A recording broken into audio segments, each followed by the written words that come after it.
Fanny Pelletier, directrice du mécénat, des partenariats et des relations entreprises au Festival des Nuits de Fourvière.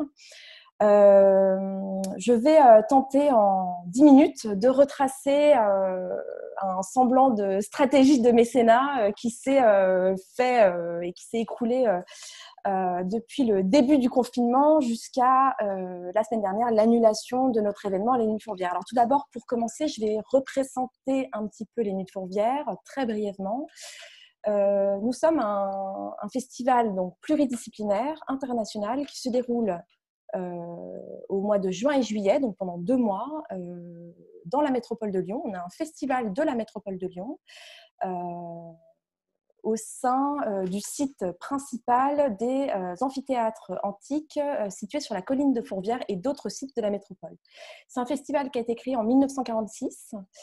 On fêtera l'année prochaine nos 75 ans lors de l'édition 2021, donc on s'en réjouit déjà. On réunit à peu près chaque été 160 000 spectateurs et on a un modèle économique avec une subvention publique de la métropole de Lyon, qui est notre unique tutelle subventionneuse. Et je vais passer sur tout le modèle économique, mais en tous les cas, je vais parler de mécénat.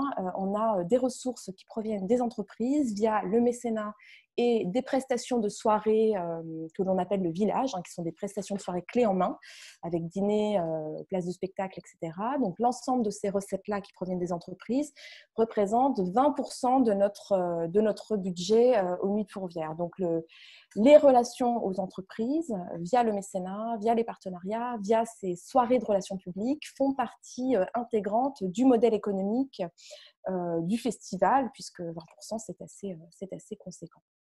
On est une équipe de 4 personnes aujourd'hui au mécénat. Une personne en charge responsable de la commercialisation des soirées au village, une personne chargée de mécénat et d'administration de prospection et une personne en stage et moi, donc ça fait 4 personnes. Alors pour passer très vite sur le contexte qui est le nôtre, donc un contexte inédit et très délicat, très difficile à traiter en termes de mécénat. Nous, juste avant le confinement, aux Nuits de Fourvière, on venait de lancer notre édition.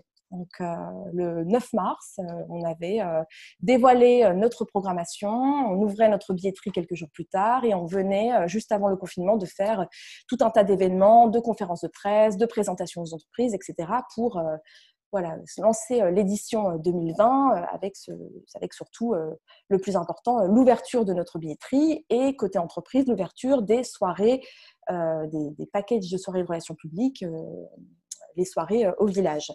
Donc bien évidemment, tout s'est arrêté net au moment où le confinement a été décrété le 16 mars. On est tous passés en télétravail et là, ça a été quand même un énorme choc, puisqu'on a été très concrètement arrêté dans notre lancée, avec l'incertitude de savoir ce qu'il allait se passer, aucune visibilité, ni sur le festival, ni sur l'état de notre société, l'état du monde, etc. Donc je pense qu'il a fallu à nous tous et nous toutes, fondraiseurs et fondraiseuses, un temps d'adaptation pour digérer cette première phase de contexte et petit à petit penser ou imaginer une nouvelle stratégie de mécénat qui serait à relier à la crise et au confinement.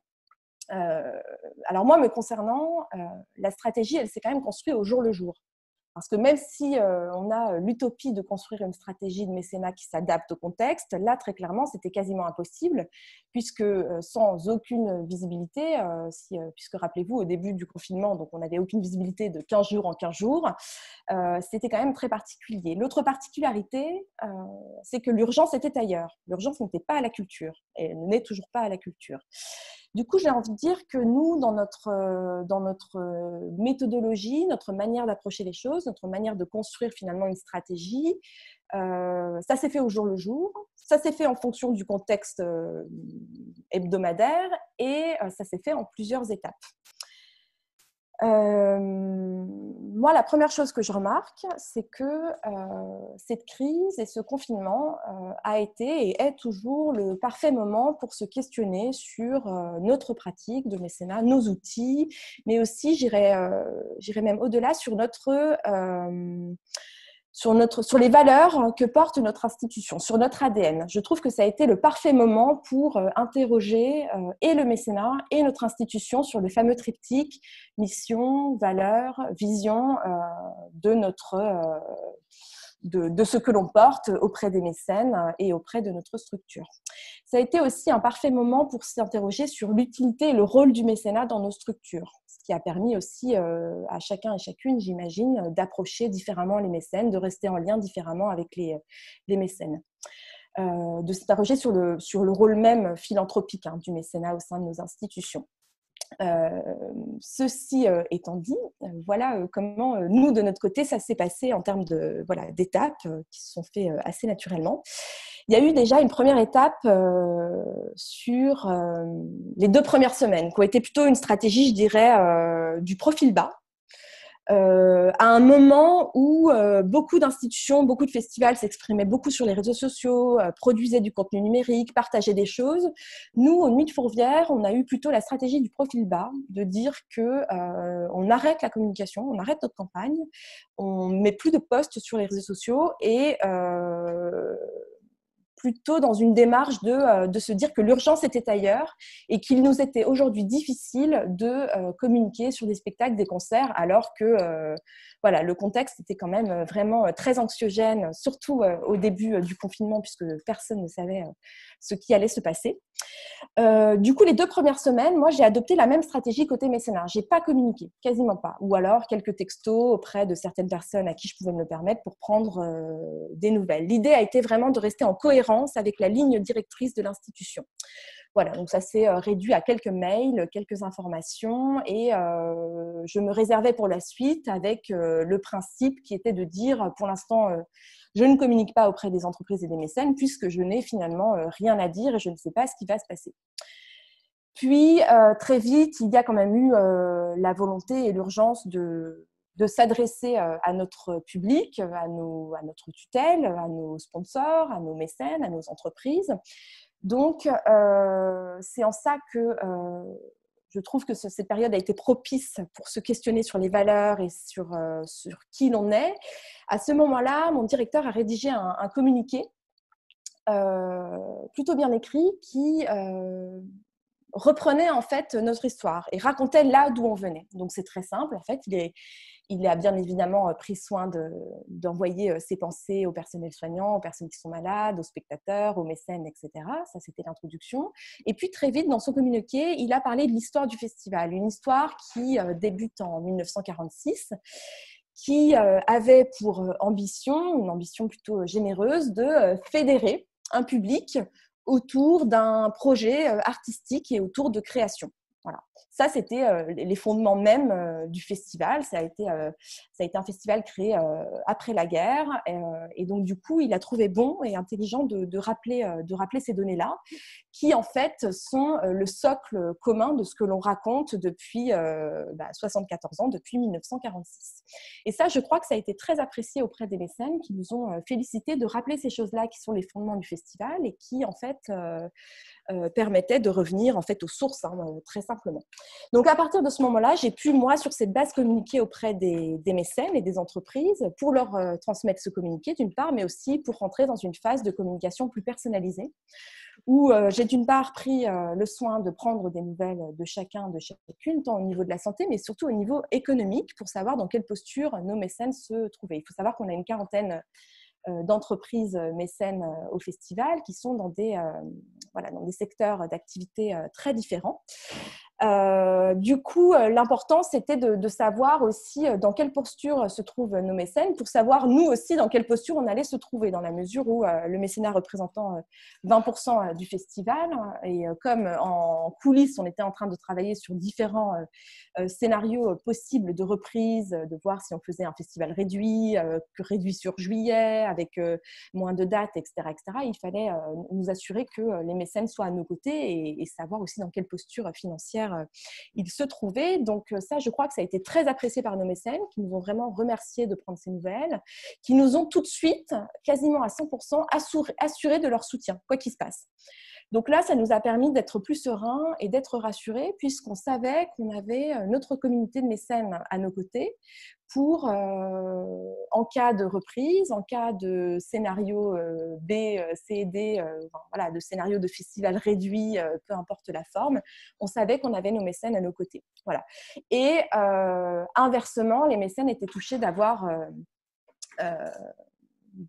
d'avoir des nouvelles de notre part et puis qu'on soit aussi honnête avec eux et qu'on leur raconte ce sur quoi on travaille, etc. Il y a eu un second communiqué une dizaine de jours plus tard qui était là un petit peu plus un positionnement politique. On a bien évidemment encore une fois partagé aux mécènes.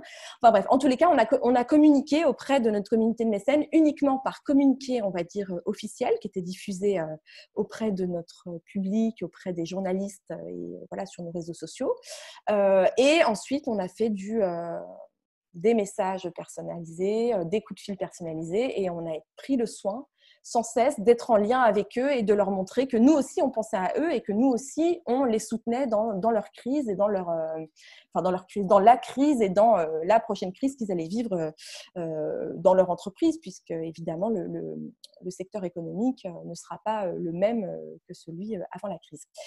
Voilà un petit peu comme ça s'est passé. Donc, jusque-là, tout va bien. On savait qu'on avait nos mécènes à nos côtés. Et puis, bien évidemment, après, il y a eu l'annulation avec donc l'allocution d'Emmanuel Macron le 13 avril qui a annoncé qu'aucun festival jusqu'à mi-juillet ne se tiendrait dans cette situation, enfin que la situation sanitaire ne le permettrait pas. Donc là, ça a été un petit peu le coup près. Et donc très vite dans l'urgence, on a organisé l'urgence de l'annulation en informant nos mécènes, bien évidemment par un communiqué officiel, et en s'interrogeant tout de suite, très vite, sur une stratégie de mécénat face à l'annulation. Comment on réagit par rapport à ça, comment on construit l'après, comment on pense le futur, puisque voilà, on a bien évidemment besoin de nos mécènes pour continuer, pas seulement si on avait continué en 2020, mais aussi en 2021. Donc là, on a finalement adopté la même démarche, c'est-à-dire qu'on a informé de manière officielle nos mécènes de l'annulation. Et puis, un par un, on a envoyé des textos, on a envoyé des appels et on a informé de manière personnalisée l'ensemble de nos communautés de mécènes. Très vite se posent des questions pratiques. Que fait-on du mécénat qui a été versé? Que fait-on des conventions qui ont déjà été signées? Est-ce qu'on annule tout? Est-ce qu'on part du principe que les mécènes peuvent et doivent peut-être nous soutenir même si le festival est annulé, etc., etc. Je ne vous cache pas que ces questions, on est encore en train de les régler et de se les poser. Et que c'est pas aussi simple d'y répondre, puisque dans la majorité des cas, c'est des cas spécifiques en fait. Il faut se poser la question en fonction de chaque mécène. En tous les cas, nous, notre démarche dès le début, c'est d'être resté en lien permanent avec les mécènes, en ayant en tête plusieurs choses, plusieurs mots-clés, j'ai envie de dire, que je retiens, qui sont d'abord l'humilité, c'est-à-dire rester humble face à la crise, garder en tête que l'urgence est ailleurs, que l'urgence économique est ailleurs aussi par rapport à nos mécènes. Difficile de s'assurer du soutien d'un mécène quand le fameux mécène en question se retrouve dans une posture économique catastrophique. Donc voilà, au début, on était plutôt dans une posture de rester discret, de plutôt prendre des nouvelles et plutôt de s'assurer de la santé et la vraie santé, et aussi la santé économique de l'entreprise en question. Je pense qu'il y a aussi l'honnêteté qu'il faut retenir, l'honnêteté d'informer de là où on en est, c'est-à-dire ne pas hésiter à être très honnête avec les mécènes et dire bah voilà, nous on ne sait pas ce qui va se passer. En tous les cas, on travaille en coulisses à plusieurs scénarios. On réfléchit. Là où on est sûr, c'est que pour construire l'après, pour construire un festival différent, on a besoin des mécènes. Voilà. Donc en fait, finalement, l'appel au soutien et la demande du maintien ou non de leur soutien s'est fait de manière assez naturelle dans la conversation à chaque fois, où on était plutôt dans une démarche honnête, où on informait de là où on en était. Je pense aussi que dans les choses qu'il faut retenir face à une telle situation en termes de stratégie de mécénat, il y a des mots comme flexibilité, adaptabilité à la situation, c'est-à-dire que il ne faut pas se mettre la barre trop haut et chercher absolument à construire une stratégie de mécénat béton, puisqu'en fait, on n'en a pas la possibilité. Donc, en fait, il faut évoluer en fonction de la situation, en fonction du contexte, et savoir réagir très vite. Donc, je pense qu'il y a aussi la réactivité qui est importante à retenir. Et enfin, dans les choses que je retiens aussi, voilà, en termes de conclusion, il y a beaucoup d'empathie à avoir envers les personnes qui font partie de notre communauté de mécènes. À partir de là, maintenant qu'on sait que le festival est annulé, maintenant qu'on a tiré les conclusions de toutes ces étapes chronologiques et stratégiques qui se sont construites par elles-mêmes, je pense qu'on peut penser l'après sereinement, en gardant en tête l'idée que c'est le bon moment de repenser notre stratégie de mécénat et de revenir à ce qui fait notre ADN, à savoir nos valeurs, notre mission et notre vision pour la suite. Donc ça, je pense que c'est des choses qu'on va faire dans les semaines à venir avec l'équipe de direction, avec l'équipe de relations entreprises que je salue. Je crois qu'elles m'écoutent, qu'elles sont parmi les inscrits. Donc je les salue et je les remercie. Et je pense que voilà, avec mon équipe, on va pouvoir travailler sur des bases qui sont celles que l'on aura retenues de ces dernières semaines et qui nous a conforté dans l'idée qu'on avait une communauté de mécènes et d'entreprises très fortement attachées au festival, que l'on avait su les fédérer, qu'elles étaient reconnaissantes aussi de notre manière de communiquer avec elles. Et surtout, ce que l'on remarque, c'est un immense attachement au festival, au fait de se rassembler chaque été, au fait de pouvoir inviter leurs clients dans notre espace de réception et au fait de pouvoir chaque été aussi se réunir autour de la création, autour de l'innovation artistique et de pouvoir découvrir des nouveaux artistes, des concerts, etc., etc.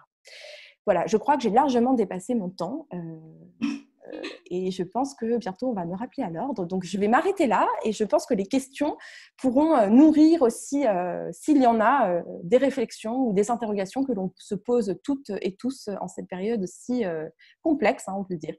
Voilà, j'arrête de parler. Merci beaucoup, Fanny. Alors, il y a plusieurs questions. En tout cas, j'en retiens quelques-unes, dont une sur les contacts de mécènes particuliers. Est-ce que vous les avez contactés? Est-ce que vous les avez tous contactés, des mécènes Alors effectivement, particuliers? c'est une chose que je n'ai pas du tout précisé, c'est qu'on n'a pas de mécénat particulier au Nuit de Fourvière. On travaille qu'avec des entreprises. Voilà.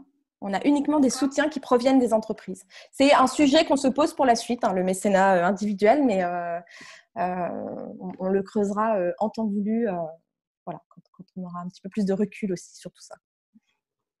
Et donc, j'ai une autre question sur les conventions qui ont été signées en 2020. Quelle suite vous pensez donner à ces conventions-là?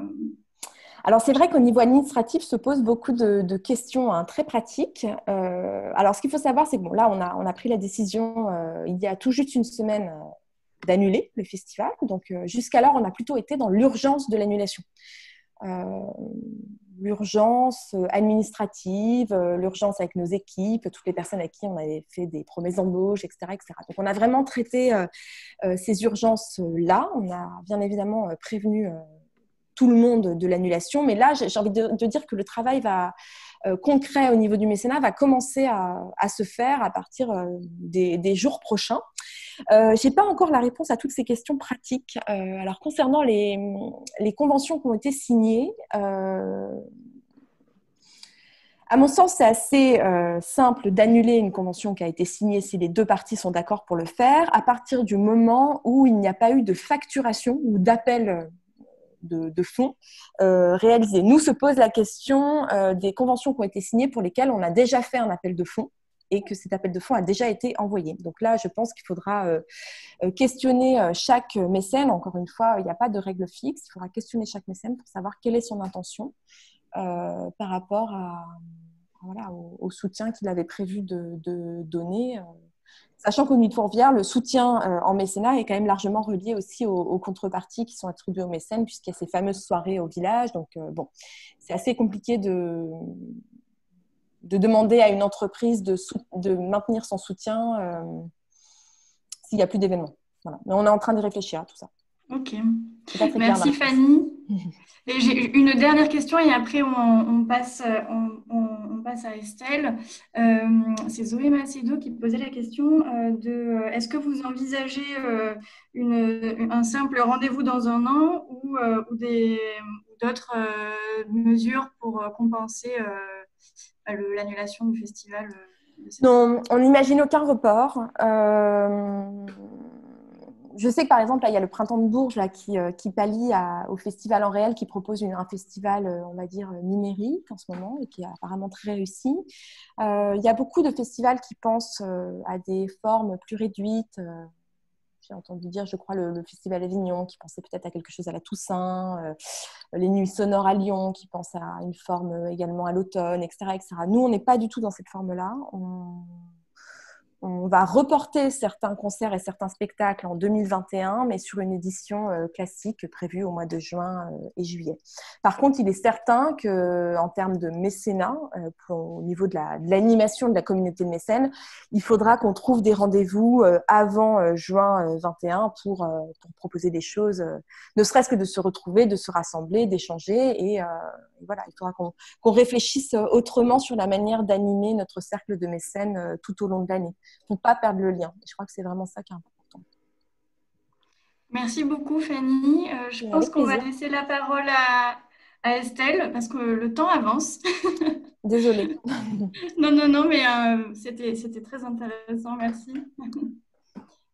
Eh bien, bonjour à tous. Donc moi, je suis Estelle Demarque, responsable des partenariats de l'atelier Art Sciences à Grenoble et de Théâtre de l'Hexagone. Je vais commencer par vous faire une présentation de ces deux entités, puisqu'on a quand même une activité hybride qui n'est pas forcément courante. En tout cas, vous verrez que je rejoins Fanny Pelletier sur de nombreux points. Aussi bien sur la façon de travailler avec les entreprises qu'avec les publics. Nous aussi, on a donc un présent qui est en ce moment teinté d'annulation, mais également de poursuite d'activité. En fait, l'atelier Art Sciences, c'est une plateforme de recherche commune entre artistes et scientifiques qui a été créée par le Théâtre de l'Hexagone, donc scène nationale à Grenoble, et le CEA, qui est un centre de recherche international. Depuis 2007, donc c'est une double activité, mais qui n'est portée que par une seule entité juridique, qui est donc le Théâtre de l'Hexagone. Au niveau des partenariats, moi je m'occupe principalement, les partenariats privés sont principalement focalisés sur l'activité de l'atelier, plus que sur celui du théâtre. C'est justement un point qu'on va réévoquer dans la foulée. Et on est 3 personnes à s'occuper de la recherche de financement, donc moi-même sur les partenariats privés et relations aux entreprises, puisque celle-ci se concentre exclusivement sur les entreprises et non pas sur les particuliers. Une personne dédiée aux financements européens, qui sont très nombreux, ainsi que les financements institutionnels. Pour vous décrire rapidement la structure, le Théâtre de l'Hexagone, c'est une salle de 500 places qui accueille des spectacles de manière assez traditionnelle pour un théâtre, alors que l'atelier Art Sciences est donc un espace qui a une activité à l'année. Nous travaillons beaucoup sur la mise en place de résidences entre artistes et chercheurs, donc artistes et scientifiques, mais également la conception d'expositions ou beaucoup de workshops, qui sont en fait des formats de rendez-vous entre artistes, scientifiques, entreprises, philosophes, sociologues, autour de grandes thématiques, la plupart du temps qui sont commandées par des entreprises qui souhaitent aborder durant 2 à 5 jours des thématiques particulières autour de prospectives internes ou externes. Et un événement grand public qui est donc la Biennale Art Sciences Expérimenta, qui a lieu tous les 2 ans, donc chaque année paire, en début d'année. Et là, on a eu la grande chance de pouvoir réaliser cet événement, donc qui a eu lieu du 11 au 21 février dernier et qui a pu accueillir 14 000 personnes 3 semaines avant le début du confinement. Donc, on a un côté très, très positif avec beaucoup de chance sur le timing et en l'occurrence, beaucoup de chance sur la partie partenariat. Aujourd'hui, l'état de ces structures, c'est évidemment toute une équipe en télétravail. Donc, nous sommes une équipe de 28 personnes. Avec le théâtre qui a fermé ses portes jusqu'à la fin de la saison, en tout cas estivale 2020, et une forte incertitude sur la possibilité de reprise, même sur le 2e semestre. Évidemment, nous sommes déjà en train de travailler sur une programmation, mais je vais vous l'expliquer juste après, avec beaucoup de questionnements, de remise en question sur la teneur de la programmation, ainsi que ses jauges. Par contre, l'avantage de l'activité de l'atelier, qui a une activité de résidence et de workshop, donc sur qui n'accueillent pas de public, nous avons la possibilité de poursuivre la mise en place de l'ensemble des résidences et donc de continuer à avoir une activité plutôt normale au global. Alors, le Covid, donc, puisqu'on est quand même là pour en parler, a eu évidemment d'autres impacts qui sont assez variés. Sur la programmation principalement, donc d'une part, comme je vous le disais, en fait, on est en train de repenser et de rebondir en fait par rapport aux contraintes que donne le Covid et la situation sanitaire actuelle. Nous non plus, on n'a pas de visibilité sur les prochains mois et sur la faisabilité de rassemblements sur des jauges qui vont aller au-delà de 500 personnes en ce qui nous concerne. Donc, la programmation, elle est en train de se mettre en place avec d'autres manières de penser, dans des nouveaux lieux, avec beaucoup de programmation hors les murs, dans la mise en place de spectacles qui vont être sur des jauges qui n'excéderont probablement pas 100 personnes, en tout cas sur les 3 premiers mois du second semestre, avec plusieurs représentations. Le report de certaines grosses représentations qui étaient prévues, qui ne sont pas annulées de fait, mais qui seront simplement reportées à 2021. Et il y a également un gros changement qui est sur les thèmes que nous abordons, puisque le théâtre et l'atelier ont des activités qui sont généralement complémentaires, mais qui peuvent avoir quand même des thématiques variées qui ne sont pas toujours en lien les unes avec les autres. Et là, en l'occurrence, cette période, cette remise en question est en train de rapprocher les activités et les thématiques qui seront abordées et par le théâtre lors de ces représentations et par l'atelier, avec énormément de focus autour de la résilience, des nouveaux imaginaires, de la façon de reconstruire demain et de bâtir le monde d'après, donc aussi bien par des textes que par des performances, que par des spectacles, mais également par les thématiques des résidences. Donc ça, c'est un point qui est quand même très positif et qui fait qu'il y a une collaboration d'autant plus forte entre les équipes qui sont hybridées déjà, entre l'atelier et l'Hexagone. En termes de communication, ayant peu de contenu en ligne à proposer, nous, on a pris le parti un petit peu comme les Nuits de Fourvière, pas pour les mêmes raisons, de travailler aussi sur une baisse de la communication sur les réseaux sociaux, où on n'a pas de spectacle spécifique à proposer, pas de contenu événementiel. Donc forcément, on subit une baisse de la fréquentation de nos différents réseaux. Et en ce qui concerne la communication plus institutionnelle prévue pour le second semestre, au lieu de travailler sur une plaquette de saison, on va mettre en place probablement des communications print beaucoup plus faibles et qui seront sur des temporalités différentes. On va travailler sûrement sur des programmations à 2 mois, à la fois parce qu'on a une incertitude, mais à la fois pour avoir la capacité de rebondir en cas de retournement de la situation, ou évolution plutôt, restons optimistes, de la situation sanitaire. Et globalement, dans l'organisation interne, la direction a vraiment décidé de maintenir un lien très fort entre les équipes. Et ce dont je vous parlais tout à l'heure sur la programmation, en fait, ça a eu aussi un impact très fort sur le fait que la direction aujourd'hui travaille de manière encore plus participative avec l'ensemble de l'équipe sur la mise en place des thématiques de la programmation et des thèmes qui seront abordés à la fois à l'atelier et au théâtre. Je vais maintenant me concentrer sur le modèle économique et sur l'impact plutôt côté partenariat. Donc aujourd'hui, l'atelier est financé à 70% par des financements institutionnels, principalement des fonds européens, mais également des fonds nationaux, avec évidemment donc, la métropole de Grenoble, le département, la région et le ministère, et uniquement 30% de ressources privées. Il faut savoir que parmi ces ressources privées, le mécénat reste encore assez marginal. Il ne représente peut-être que 30% de ces 30%. Sur des activités événementielles, donc principalement la Biennale Experimenta, qui n'a donc lieu que tous les 2 ans, et des projets ponctuels. Le reste des financements privés, c'est principalement constitué de prestations que nous vendons directement en fait, à des entreprises par rapport à notre cœur de métier, notre cœur d'activité. Donc, il s'agit des workshops dont je parlais tout à l'heure, de la conception d'expositions, mais également de résidence en entreprise et évidemment de privatisation d'espace.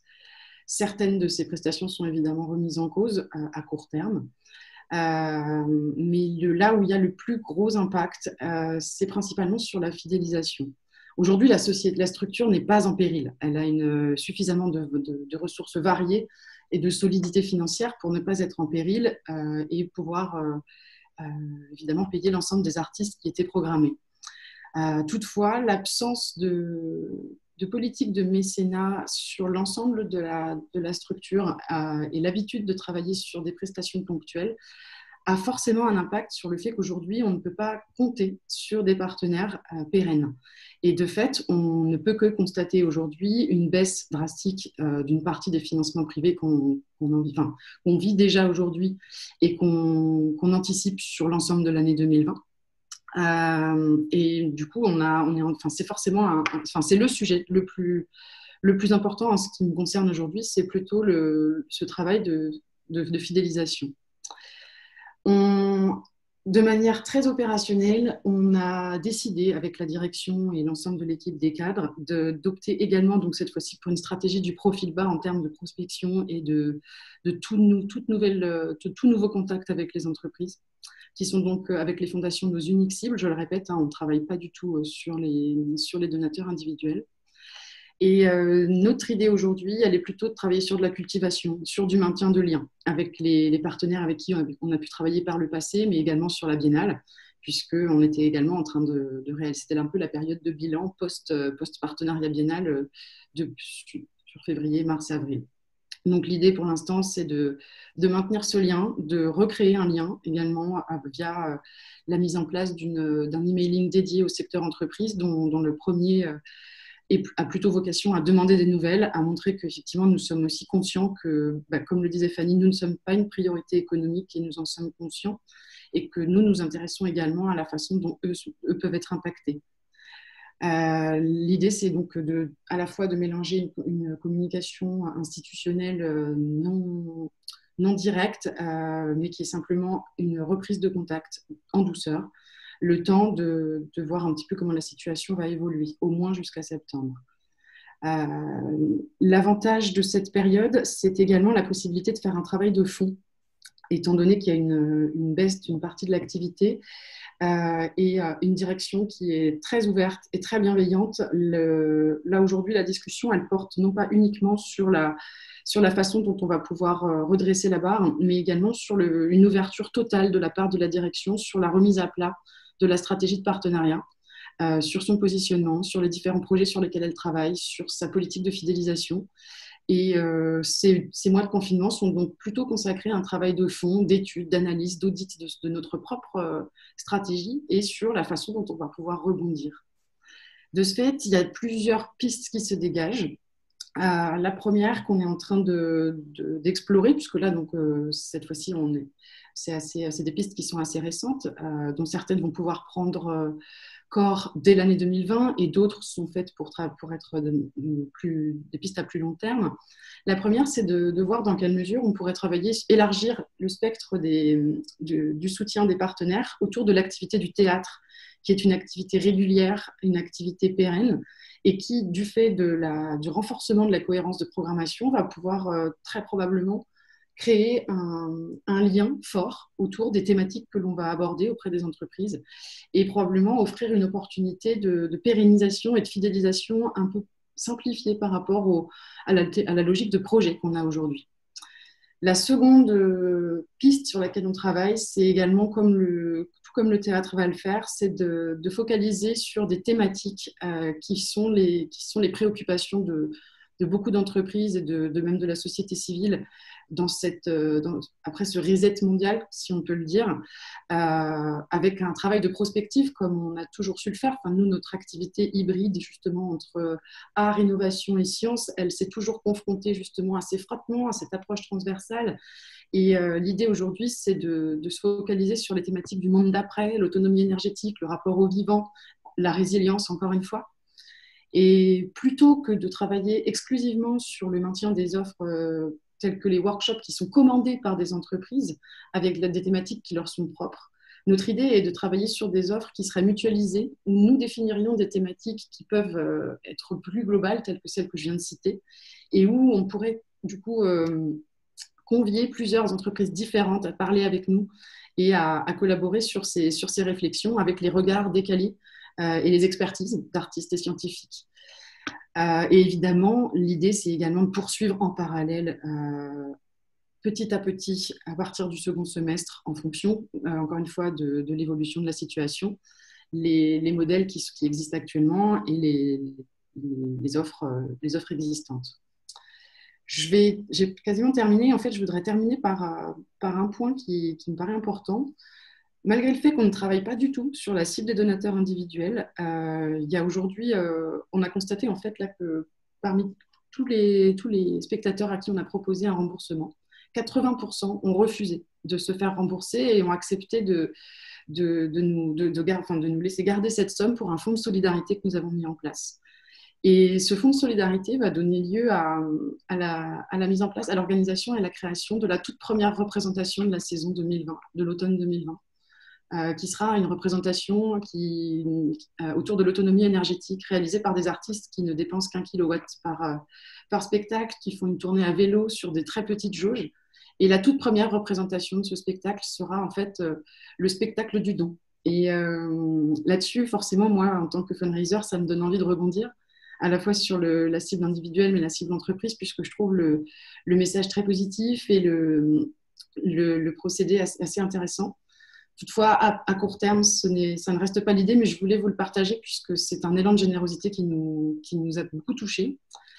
Et enfin, voilà, pour terminer et rejoindre encore une fois Fanny sur ce point, pour nous, cette crise, elle est évidemment difficile, c'est un gros coup dur, mais c'est aussi une belle occasion de se remettre en question et de saisir des opportunités de rebondir, aussi bien en termes d'organisation que de collaboration avec les entreprises, de réflexion et également de programmation. Voilà. Merci beaucoup, Estelle. J'ai noté quelques questions.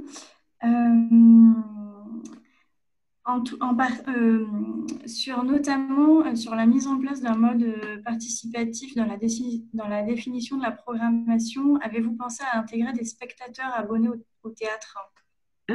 Alors pas encore. À ce stade, en fait, c'est vrai que le premier mois de confinement a été un mois même d'expérimentation pour nous, comme pour tout le monde, hein, mais sur le télétravail, où on a un peu multiplié les réunions. Il y a un lien qui devait se recréer entre l'ensemble des salariés et de l'équipe. Et c'est vrai qu'à ce jour, on est encore dans l'information et le partage du doute auprès de nos spectateurs, mais pas encore dans le partage même sur la programmation, mais qui est une piste assez intéressante. Ouais. Merci. Et puis, autre question, une dernière. Est-ce que parmi les mécènes, il y en a qui sont en difficulté économique ou certains vous ont-ils dit qu'ils ne seraient pas partants pour l'année d'après ou en tout cas qu'ils émettent des doutes? Alors, pour l'instant, on travaille beaucoup avec des grandes entreprises pour la plupart, peu de PME locales, d'ailleurs, qui est également une piste à explorer autour de la mise en place des activités sur le théâtre. On a un gros partenariat qui va probablement, qui était autour d'un événement qui va probablement se décaler à soit fin 2020, soit 2021. Et sinon, on a plutôt des partenaires qui nous font part pour l'instant de difficultés organisationnelles et de manque de temps à court terme et qui nous signalent que le dialogue ne reprendra qu'un peu plus tard. D'accord. Pas forcément de grosses remises en doute sur certains partenariats, mais plus sur une temporalité qui change. D'accord. Bon, bah, écoute, merci beaucoup, Estelle. On va laisser Marion reprendre la suite.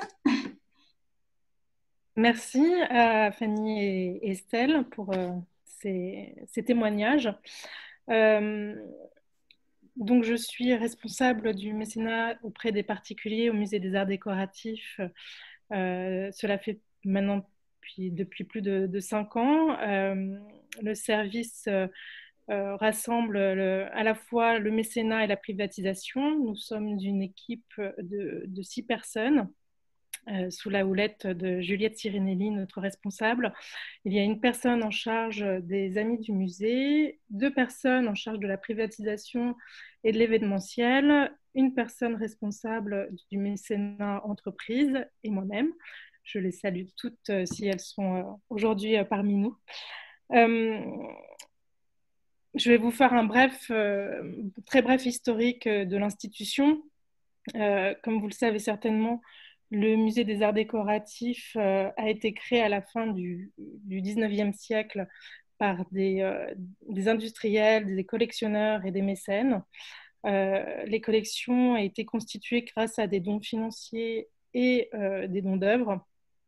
Je ne vais pas vous faire une genèse de tous les dons depuis sa création, mais sachez que donc, toutes les missions du musée ne peuvent se faire que grâce au mécénat. Nous avons certes une subvention de l'État, mais celle-ci couvre essentiellement tout ce qui est charge salariale et fonctionnement du musée, mais tout ce qui est exposition, restauration, acquisition d'œuvres ne peut se faire que grâce aux mécènes.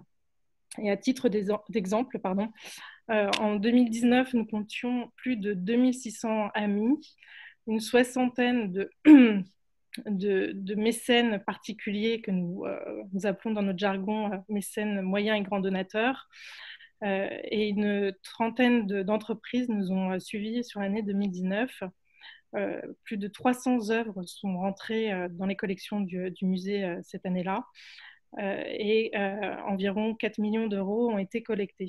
Donc le mécénat a vraiment une place centrale dans l'institution et la relation avec nos mécènes est donc capitale. Depuis plusieurs années, nous avons mis en place des outils pour comment maintenir ce lien avec nos mécènes. Par exemple, ça passe par des rendez-vous comme des visites privées dans les murs d'exposition, mais également hors les murs. Nous organisons de grands événements avec nos mécènes particuliers et entreprises, présidés notamment par notre gouvernance. Nous envoyons une newsletter trimestrielle en anglais et en français. Je tiens à préciser que nous avons énormément de mécènes américains. Nous avons en effet une structure basée aux États-Unis qui s'appelle les Friends of the Musée des Arts Décoratifs, qui nous soutiennent fortement et je sais qu'ils sont à notre écoute et aujourd'hui, nous essayons tant bien que mal de maintenir le lien avec eux via notamment des coups de fil et des emails. Nous envoyons aussi régulièrement des courriers personnalisés avec les catalogues d'exposition, par exemple. Enfin, voilà. Aujourd'hui, avec la crise, on a été fortement impacté puisque forcément tous ces événements ont été annulés. Les événements de mécénat type grande réunion de mécènes annuelles ont été annulés. Du coup, notre priorité a été de mettre entre parenthèses la collecte parce qu'il ne nous semble pas prioritaire de collecter auprès de nos mécènes. Nous savons qu'ils ont d'autres préoccupations, aussi bien les mécènes entreprises que les mécènes particuliers. Du coup, nous avons souhaité plutôt multiplier et consolider nos liens avec ces mécènes, notamment en les informant via des emails personnalisés. Alors, tous nos mécènes ont été informés via des envois email, mais aussi par téléphone. Nous avons eu à cœur d'en appeler certains. La plupart vivant seuls et étant isolés, il nous semblait nécessaire de prendre de leurs nouvelles pendant cette période un petit peu particulière que nous vivons tous. Ils sont très touchés par ces contacts que nous prenons avec eux. Nous multiplions aussi les envois email et notre gouvernance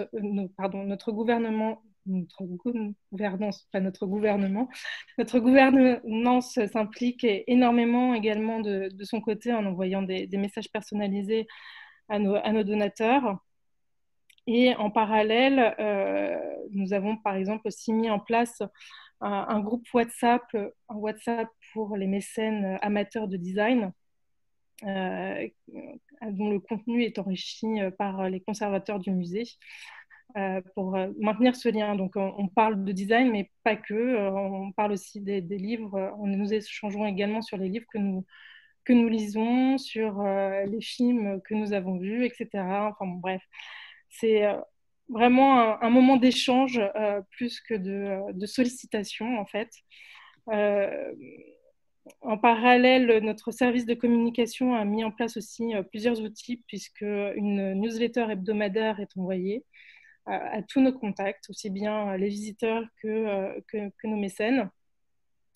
Ils mettent aussi à jour quotidiennement les comptes Twitter et Instagram de l'institution. On lance des concours qui sont adressés à des étudiants ou des lycéens autour du dessin. Comme beaucoup d'institutions culturelles, nous avons mis en place une visite virtuelle des collections. Donc voilà, on a les mêmes problématiques que Kestel et Fanny. Dans la culture, nous avons été tous très fortement touchés.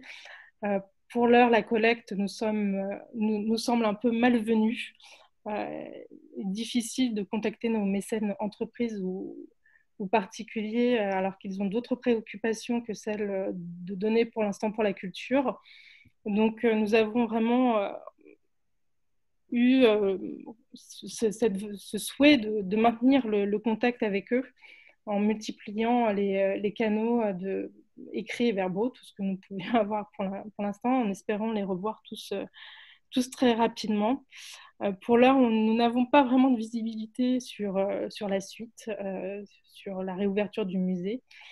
Donc, on est un petit peu, nous vivons un petit peu au jour le jour, comme beaucoup d'entre vous. Voilà, certes, nous utilisons tous ces moyens numériques pour garder le contact. Ça ne changera pas le contact humain et le face-à-face, mais ça nous permet de maintenir le lien. Et voilà, c'était très concis. Je ne sais pas si vous avez des questions. Merci beaucoup, Marion, pour ce témoignage. C'est vrai que peut-être une question qu'on a déjà posée, mais est-ce que certains mécènes d'entreprise émettent aussi des doutes sur leur engagement pour la suite? Et j'ai une autre question aussi d'une personne. Alors, c'est vrai que vous y avez déjà répondu en partie, mais la question, c'est est-ce qu'on peut se permettre aujourd'hui de demander concrètement à nos mécènes, entreprises ou particuliers, de nous préciser leurs intentions de dons pour 2020? Ou est-ce que vous êtes resté sur un profil bas Ça semble un peu délicat. Après, c'est une question de feeling. Pour l'heure, c'est très délicat. Je pense qu'on n'a pas la tête à ça. Enfin, nos mécènes entreprises et particuliers. Après, je pense que ça sera surtout, après peut-être que je m'avance, mais peut-être une réflexion sur la collecte plus institutionnelle, parce que nous collectons surtout sur des projets d'exposition, d'acquisition, de restauration. Est-ce que le message ne va pas changer dans les mois à venir sur une collecte plus institutionnelle voilà, soutenez le musée, voilà, ça sera quelque chose de beaucoup plus général. En ce qui concerne les entreprises, oui, je pense qu'ils sont eux-mêmes complètement dans l'expectative et on ne sait pas encore puisque tous nos projets ont été repoussés dans les prochains mois. Donc voilà, ça va être vraiment jour par jour, on va avancer, mais pour l'heure, c'est un peu délicat de dire ce qui va être fait concrètement. Voilà. Merci beaucoup. Et je vois aussi une autre question de Zoé qui rebondit sur justement votre initiative qu'elle trouve intéressante de groupe WhatsApp avec les mécènes. Et elle demande si vous envisagez de le maintenir après le confinement ou est-ce que ça vous a donné d'autres idées pour créer finalement un autre relationnel avec eux? Alors en fait, le groupe WhatsApp était déjà... on se posait la question de savoir bien avant la crise du coronavirus si nous n'allions pas utiliser ce canal-là pour maintenir le lien et correspondre avec nos mécènes. Donc la crise nous a permis de lancer ce groupe. Quelque part, ça a été le lancement du groupe grâce à la crise du corona. Je pense que oui, le groupe va être maintenu au-delà de cette crise sanitaire. Parce que les gens ont besoin de relations et autres que... ils ont besoin de communiquer un petit peu sur leur quotidien, échanger, et ça crée vraiment un lien très très fort entre eux. Merci beaucoup Marion. Alors je vois que le temps passe. Stéphanie, je ne sais pas ce que tu en penses, mais je pense qu'il va peut-être falloir qu'on mette fin à cette session. Ou est-ce qu'on prend encore quelques questions? Alors, on peut peut-être prendre une ou deux questions supplémentaires avant de se quitter et puis demander à Fanny de nous rejoindre parce qu'effectivement, Marion intervenait en dernière, mais il y avait des questions qui pouvaient être peut-être plus transverses sur l'ensemble des structures représentées. Il y en avait une que j'ai identifiée notamment sur le fait, est-ce que vous avez du coup été amené à solliciter vos partenaires publics aussi, comme la ville, la commune, les DRAC, etc. Et la personne voulait savoir quels étaient leurs retours éventuels pour soutenir vos structures dans cette période un peu difficile. Ce qui nous concerne, on n'a pas sollicité de manière supplémentaire.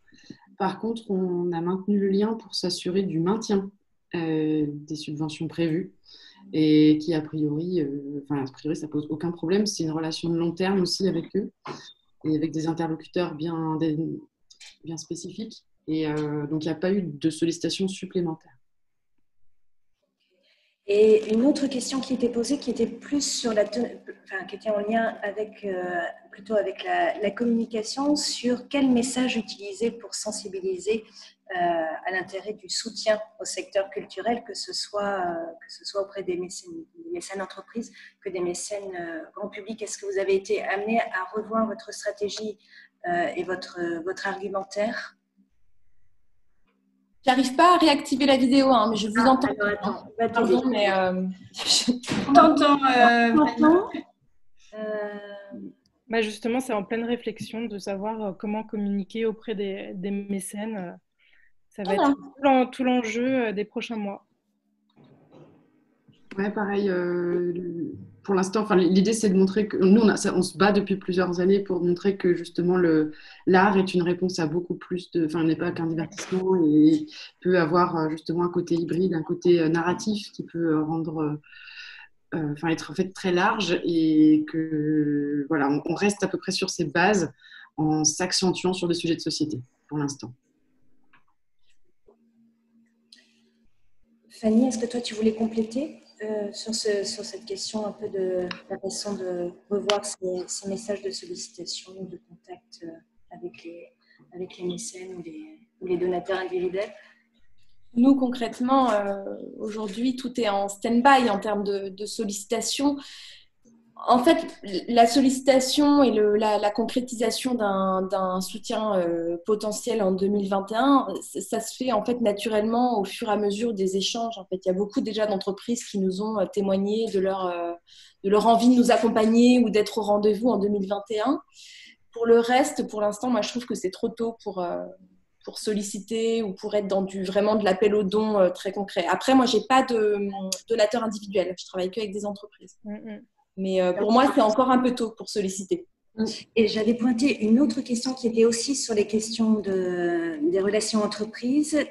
C'était de savoir si vous aviez des conventions pluriannuelles et sur la possibilité éventuelle de reporter les contreparties à l'année prochaine. Est-ce que vous avez des éléments à partager sur ce sujet? Au Nutourvière ou pour en l'occurrence, voilà, on va commencer par toi et peut-être Christelle après. On n'a pas de convention pluriannuelle au Nutourvière, donc c'est vraiment du soutien par édition. Par contre, sur la question du report des contreparties à l'année prochaine, c'est une question que je me pose. Il faut voir comment je le formalise administrativement sur les conventions 2020 signées où on aurait perçu l'apport.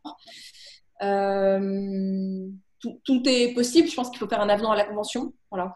Après, l'idée, dans le cas d'une annulation, c'est aussi d'éviter de trop relier le soutien aux contreparties quand même. D'éviter, enfin voilà, si l'entreprise choisit de nous soutenir malgré l'annulation, c'est aussi parce qu'elle a un acte philanthropique et que du coup, elle, je l'espère, ne compte pas absolument récupérer toutes ses contreparties en 2021, enfin je crois. Voilà. Il faut faire attention aussi à ne pas se tirer une balle en 2021 sur toutes les contreparties reportées parce qu'il y a aussi voilà, on a tous des quotas, une billetterie, etc. à maintenir, quoi. Tu voulais rajouter peut-être quelque chose? Nous, non, on n'est pas spécialement concernés par ça. C'est juste ce que j'allais dire parce qu'en fait, on a quelques conventions pluriannuelles, mais avec le CEA, et qui est notre partenaire pour des conventions de 5 ans et qui maintiennent même l'activité en tant que telle. Et donc là, il n'y a pas de remise en cause du tout. Et sinon, c'est avec la Fondation Carasso, on est sur des projets de résidence qui ont lieu et qui ne donnent pas lieu s'il y a des contreparties spécifiques. Donc, on n'a pas vraiment ce cas de figure. Marion, toi, tu es plutôt sur les particuliers, mais je sais que effectivement la question des contreparties se pose. Et comme le dit si bien Fanny, nous espérons que nos mécènes, voilà, nous soutiennent vraiment par acte de philanthropie et pas juste pour avoir des contreparties. Mais bon, c'est un peu difficile à dire. Voilà, donc. Pour l'instant, effectivement, nous avons plusieurs entreprises qui nous ont contactés pour savoir quand leurs contreparties pourront prendre forme.